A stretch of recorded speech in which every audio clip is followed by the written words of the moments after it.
মানে ভয়ংকৰ মানে বেয়া হৈছে মানে ভয়ংকৰ বিপদ এক্সিডেণ্টটো হ'ব এইটো আমাৰ সৰ্থেবাৰীৰ বা চেঙাৰপা সৰ্থেবাৰীৰ মূল মানে ঘাইপথ হা এই পথটোত তাৰমানে আপোনাৰ আজি ডেৰ দুই বছৰ ধৰি মানে ৰাইজক জ্বালা কালা খুৱাইছে আৰু মানে কোনো ধৰণৰ বিভাগীয় কৰ্তৃপক্ষ নহয় বুলি ভাবি আছোঁ মই যিখিনি গম পাই আছোঁ কাৰণ আমি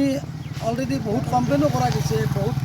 মানে আবেদন কৰা গৈছে কিবা কৰা গৈছে কোনো ধৰণৰ কাণ সাৰ নাই যাৰ কাৰণে মানে কি একজাক বৰষুণ আহিলে ৰাস্তাৰ এই অৱস্থা হৈ যায় তাৰপিছত আপোনাৰ যেতিয়া ধূলি বালিৰ দিনত মানে কি মানুহ থাকিব নোৱাৰে মানে সাংঘাতিক ধৰণৰ এটা মানে একদম মানে জৰাজীৰ্ণ অৱস্থাৰ মানে ইয়াত কৰি আৰু মানে বেয়া ৰাস্তা মই দেখাই নাই বুলি ক'ব পাৰোঁ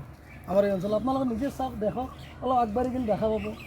ইয়াত স্কুলীয়া ল'ৰা ছোৱালীখিনিতো আপডাউন কৰে ইফালে আপোনাৰ বেলবাৰী সৰ্থেবাৰীকে ধৰি মোটামুটিকৈ আপোনাৰ 10-15খন গাঁও আছে হাজাৰ হাজাৰ মানে মানুহ আপডাউন হয় লগতে গাড়ী মটৰ আপডাউন হয় কিমান মানে অহা যোৱা কৰে ষ্টুডেণ্ট এইবিলাক অহা যোৱা কৰি আছে গাড়ী মানে মাজতে এক্সিডেণ্টো হৈছে বহুত এক্সিডেণ্ট হয় ৰাস্তাত কি মানে অতি সোনকালে যদি কামখিনি কৰে তেতিয়াহ'লে ভাল হয়